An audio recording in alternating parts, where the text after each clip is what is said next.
జై శ్రీరామ్. మహానంది అయిపోయింది. ఇప్పుడు ఎడుకోతున్నా స్వామి. యాగంటి అట యాగంటి చూద్దాం. మొత్తం అరటి తోటలు అయితే వేరే లెవెల్ ఉన్నాయి. అరటి తోటలు వేరే లెవెల్ ఉన్నాయి. సెకండ్ ఫ్యూయల్ స్టాప్ ఇది. 109 రూపాయలు ఉంది. మన దానికంటే 2 రూపాయలు ఎక్కువ. మహానంది నుంచి యాగంటి వెళ్ళే దారిలో మధ్యలో మనకి బనగానపల్లి అని వస్తుంది. ఇక్కడ రవలకొండ దగ్గర బ్రహ్మం గారు కాలజ్ఞానం రచించిన ప్లేస్ అది. గుహ అంటారు అక్కడ. ఇప్పుడు ఆ గుహ దగ్గరికి మనం వెళ్తున్నాము. ఒకసారి వెళ్ళి చూద్దాం పదండి. బ్రహ్మం గారు కాలజ్ఞానం రాసిన ప్లేస్. ఇక్కడ వీళ్ళందరూ ధర్నా చేస్తారు. అంబులెన్స్కి దారిచ్చారు. మంచి పని చేశారు. Very good very good. పాతకాలం గురుజు రవలకొండకి దారి ఇటు పోవాలి. ఎంత? 50 రూపాయలు. వచ్చేసాం మనం బనగానపల్లి రవలకొండ దగ్గరికి. బ్రహ్మం గారు కాలజ్ఞానం రాసిన చోటు ఇది. చూపిస్తాను చూడండి.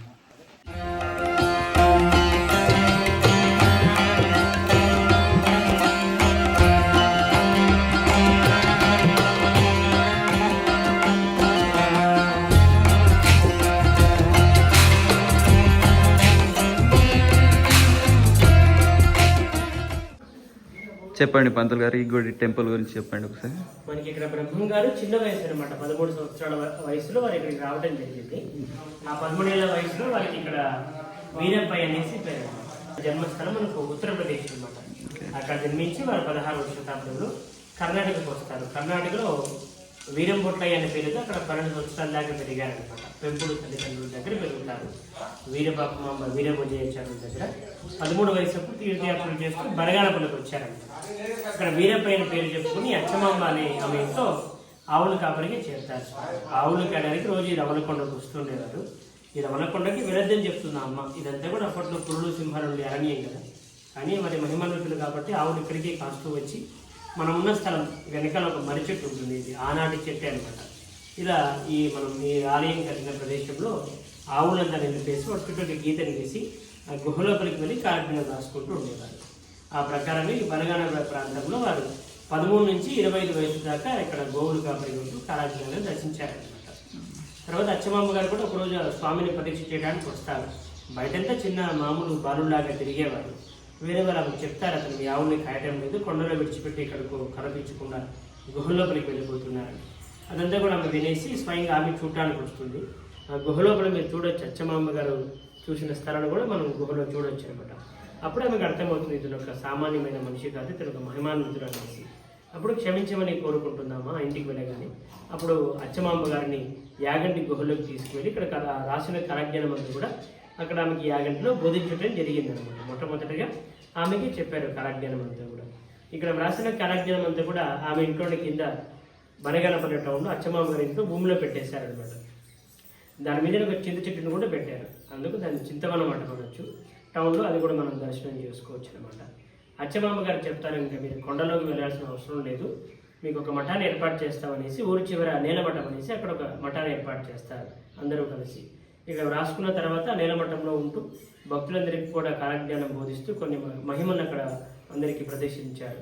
అచ్చమాంబ గారి కుమారుడు కూడా కళ్ళు ఉండవన్నమాట. అక్కడే దృష్టిని ప్రసాదించేసి ఇక్కడి నుంచి అతను కందిమలైపల్లి కడప జిల్లా వెళ్ళిపోయారు అనమాట. వెళ్ళిపోయే ముందు భక్తులు వేడుకుంటారు. అప్పుడు భక్తుల వేడుక కోసం నన్నుగా భావించి పూజించుకోమనేసి ఆ నేలమఠంలో ఒక శివలింగం ప్రతిష్ఠ చేస్తారు ఆయన తన చేతుల మీదుగా స్వయంగా. అది మనం నేలమఠంలో చూడొచ్చు. ఇక ఇక్కడ నుంచి యుక్త వయసు వచ్చేసాక 25 వయసు ఆ ప్రాంతంలో కడప జిల్లా వెళ్ళిపోయారు. అక్కడికి వెళ్ళాక పెళ్లి సంసారం సమాధి అంతా అక్కడ జరిగింది అనమాట. బ్రిటిష్ కాలంలో మన ఉంగరాలకి రంగురాలు పెట్టుకుంటాం కదా, ఇవన్నీ ఇక్కడ ఫేమస్ ప్లేస్ అంట ఇది. అందుకే దీనికి రవలకొండ అని పేరు వచ్చింది ఈ ఊరికి. ఈ తొట్టిలోనే కడిగేదంట. అంటే భూమిలో దొరికిన రంగురాళ్ళు ఫ్రెష్ క్లీన్ చేస్తారు కదా, ఈ తొట్టిలోనే, ఈ బావి తొట్టిలోనే చేస్తారంట. ఇదే ఆ తొట్టి. అక్కడ రాశారు చూడండి, బ్రిటిష్ కాలంలో రవ్వలు కడిగిన తొట్టి అని. తాగునీరు బాగా అంట. సగం మెట్లు తీసేసి కట్టారు. గాడి వరకు ఉండే పై వరకు కట్టారు చూడు. గాడికెళ్ళి స్టార్ట్ ఉండే ఆ మెట్లు కట్టి స్టార్ట్ ఉండే. టెంపుల్ ఇందాక పంతులు మాట్లాడింది అది. అక్కడ నుంచి ఇక్కడ నుంచి ఇటు పోతుంది. ఇట్లా స్ట్రైట్గా వెళ్తే అటు గుహ వస్తుంది అంట. లోపలికి వెళ్ళాలి. ఇప్పుడు డౌన్కి ఉంటుంది అంట, లోపలికి గుహ ఉంటుంది అంటే వెళ్దాం పని.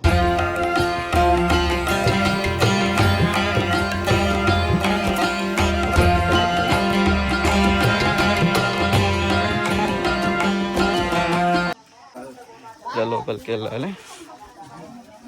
బ్రహ్మం గారు కాలజ్ఞానం రాసిన ప్రదేశం. జై శ్రీరామ్. కొంచెం జాగ్రత్తగా దిగాలి. మొత్తం ఎంత డౌన్ ఉన్నాయి చూడండి.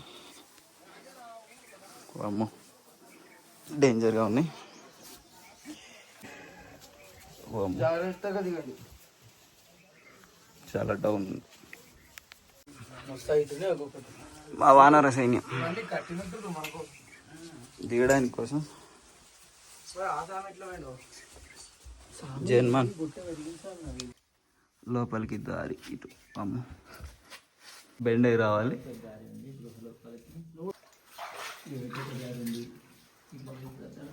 దెబ్బ తాకుతుంది, కొంచెం చూసుకుని రావాలి.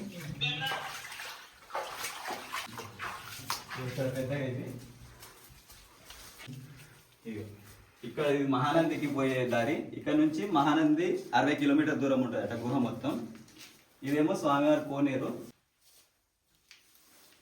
అటు మహానంది, ఇక్కడ స్వామివారి కోనేరు. అంటే కాలజ్ఞానం రాసేటప్పుడు స్వామివారు ఫ్రెష్ అవ్వడానికి ఇట్లా కొలను ఏర్పరచుకున్నట. తనంతలో తానే తవ్వుకొని ఏర్పరచుకున్న కొలను అంట. రండి. చాలా చిన్నగా ఉంది, అంటే తన ఒక్కడి మందం కోసమే తీసుకున్నది ఇది. అంటే నీటి తోటి లాగా అన్నట్టు ఇది చిన్నగా. మనము సంపు అంటాం కదా, సంథింగ్ అట్లాంటి టైప్ అన్నట్టు. ఆయన ఫ్రెష్ అవ్వడానికి అంతే. ఇక్కడ నుంచి శ్రీశైలం వెళ్తుంది అంటే. ఇక్కడ నుంచి శ్రీశైలము 120 కిలోమీటర్స్ 150 కిలోమీటర్స్ అన్నారు. ఆ గుహ మొత్తం అటు వెళ్తుంది. శ్రీశైలానికి అక్కడ వెళ్తారు. బ్రహ్మంగారు కాలజ్ఞానం రాసిన ప్లేస్ అది. ఏనండి అక్కడ విగ్రహం కూడా ఏర్పాటు చేశారు. వచ్చేటప్పుడు వంగి రావాలి, ఎందుకంటే చాలా దెబ్బ తాకుతుంది. నాకు ఇప్పటికి 2 సార్లు తాకింది. కొంచెం చూసుకొని రండి, జాగ్రత్త రండి.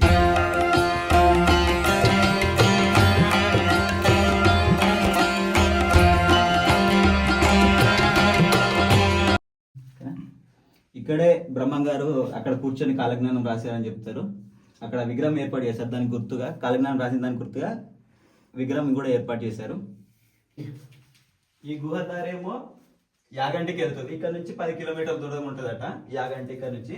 అట్లే ఈ గుహ లోపల మొత్తం 14 గుళ్ళకు వెళ్ళడానికి అన్ని సొరంగ మార్గాలు ఉన్నాయంట. 14 టెంపుల్స్ వెళ్ళడానికి. అంటే ఒక్కసారి చూడండి ఇదంతా ఎట్లా ఉందో. మొత్తం రాయి బాగానే దొరికింది స్వామికి.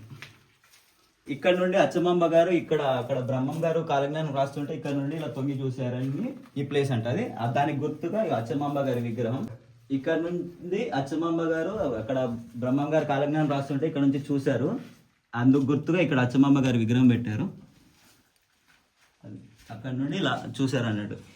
ఈ విగ్రహం అచ్చమాంబ గారిది. ఇక్కడ నుండి చూడండి మంచిగా క్లియర్గా కనిపిస్తున్నారు కాలజ్ఞానం రాసింది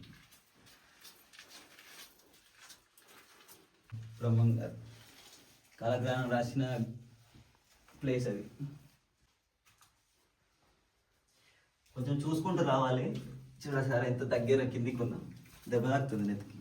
ఇది గుహకి సెంటర్ పాయింట్ అన్నట్టు. ఇక్కడ గుహ నుంచి లెఫ్ట్ సైడ్ పోతే మహానందికి వెళ్తుంది. ఇటు నుంచి రైట్కి వెళ్తే కోనేరు, స్వామివారు ఉపయోగించిన కోనేరు. ఆ కోనేరు దగ్గర నుంచి రైట్కి వెళ్తే శ్రీశైలం వెళ్తుంది. ఇటు స్ట్రైట్గా వెళ్తే మాత్రం అటు బ్రహ్మం గారు కాలజ్ఞానం రాసింది, అచ్చమాంబ గారు చూసిన ప్లేస్ వెళ్తుంది. కోతులు ఏం చేస్తారు అక్కడ? మా వాళ్ళు మహానందికి వెళ్ళడానికి ట్రై చేస్తారు. ఇంతకుముందే పోయొచ్చినాం, మళ్ళా పోతారు. అక్కడ తెల్లగున్నాయి బట్టలు. మళ్ళీ దెబ్బ ఎటు పోతుంది? ఎటు చూసేద్దామా పోయి? ఇది ఇంకో గుహ, తాటి చెట్టు ఉండే స్థలం అంట.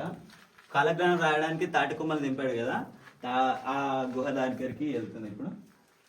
అది తాటి చెట్టు ఉండే ప్లేస్ అక్కడ ఉంటుంది. ఇక్కడ గుహలన్నీ క్లోజ్ చేసి ఉన్నారు. అంటే ఇప్పుడు అప్పట్లో వెళ్ళడానికి 14 ప్లేస్లకు వెళ్ళడానికి ఉన్నాయి కదా. ఇక్కడ అన్ని గుహలు ఉన్నాయి చూడండి.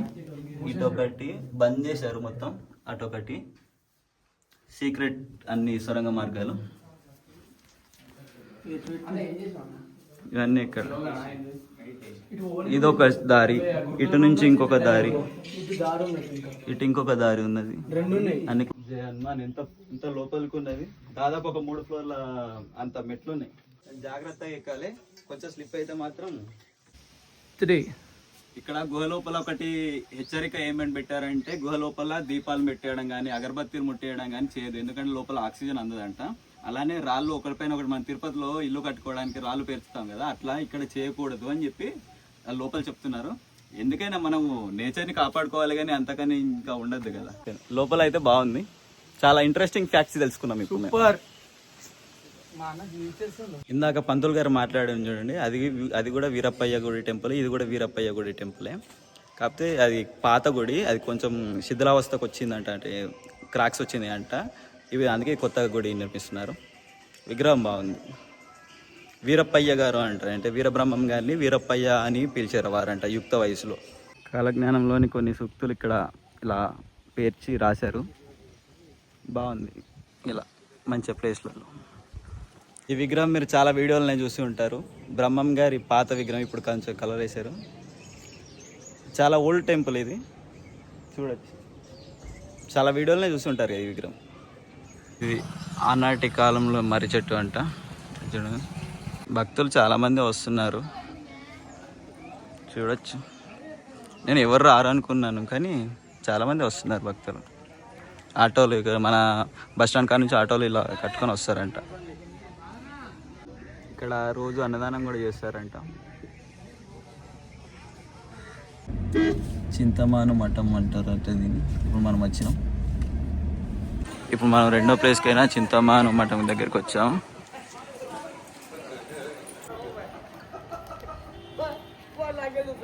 అచ్చమ్మ గారు అక్కడ గుహలో ఉండే కంటే ఇక్కడే ఉండు అని చెప్పి, కింద ఊర్లో ఉండు అని చెప్పి అచ్చమ్మ గారి ఇంటినే వాళ్ళకి ఇచ్చి,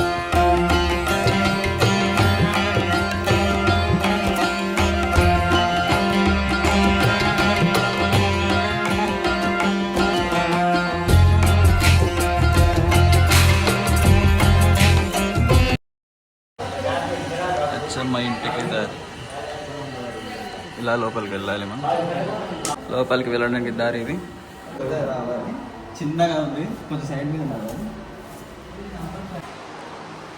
ఈ నెంబర్లు గుర్తుపెట్టుకోవాలి. ఈ నెంబర్ చూస్తూ లేదంటే కన్ఫ్యూజ్ అవుతాయి. ఇది అచ్చమ్మ గారి ఇల్లు. బ్రహ్మం గారి కోసం తన ఇంటినే దేవుని మఠం లాగా ఇది ఒక రూము. ఇక్కడ ఇంకా 5, 6, 7 ఎంత ప్లేస్లు ఉంటాయి. ఆ ప్లేస్ చూసుకుంటే వెళ్ళాలి అంటే కన్ఫ్యూజ్ అయిపోతారు. ఇదంతా బ్రహ్మం గారు ఎలా పుట్టారు అనే దానికి మొత్తం స్టోరీ అన్నట్టు. తన జీవిత చరిత్ర మొత్తం ఇలా ఉంది అన్నట్టు. ఇక్కడ చూడండి, వీరబ్రహ్మం గారి జన్మించారు.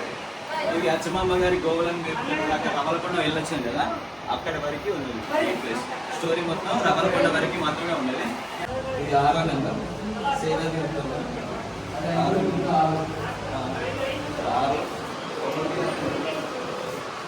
కాలజ్ఞానం కోసం తాటాకులు చేశారు కదా, తాటాకులు అది అన్నట్టు కాలజ్ఞానం రాసిన గుహ అన్నట్టు.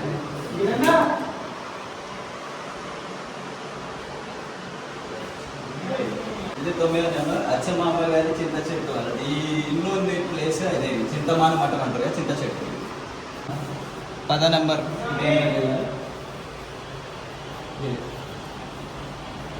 ఈ ఇంటికి మొత్తం అట్రాక్షన్ మొత్తం ఇదే అన్నట్టు.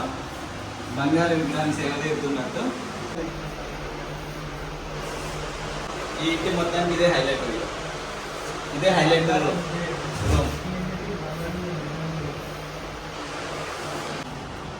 ఇప్పుడు 11వ నెంబర్ వెళ్తున్నాం. కొంచెం లావుగా ఉన్నవారు కొంచెం అడ్జస్ట్ చేసుకోవాలి, ఎందుకంటే దానిలో పట్టదు.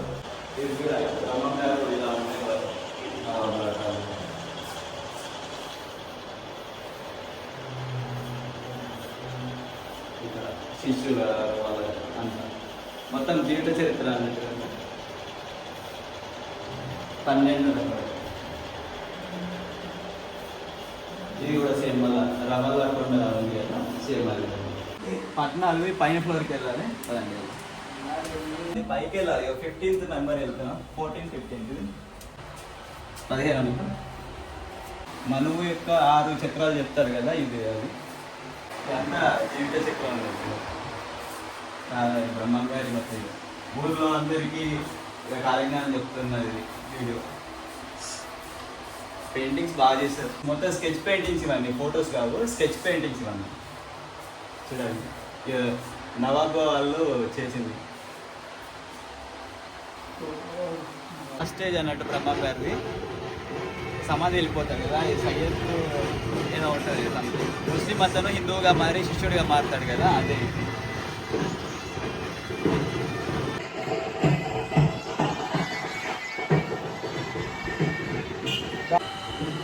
లాస్ట్ 18 అది బయటకి దారి ఇదంతా.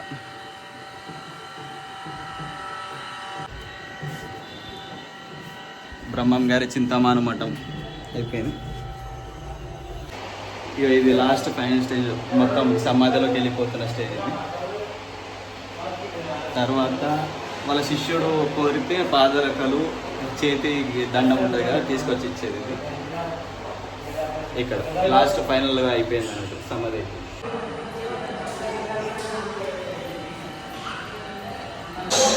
ఇది ఫ్రెండ్స్ మొత్తం ఇది చింతమాన మఠం. ఈ చింత చెట్టు ఉంది కదా, ఇదే చింతమాన మఠం అంటారు.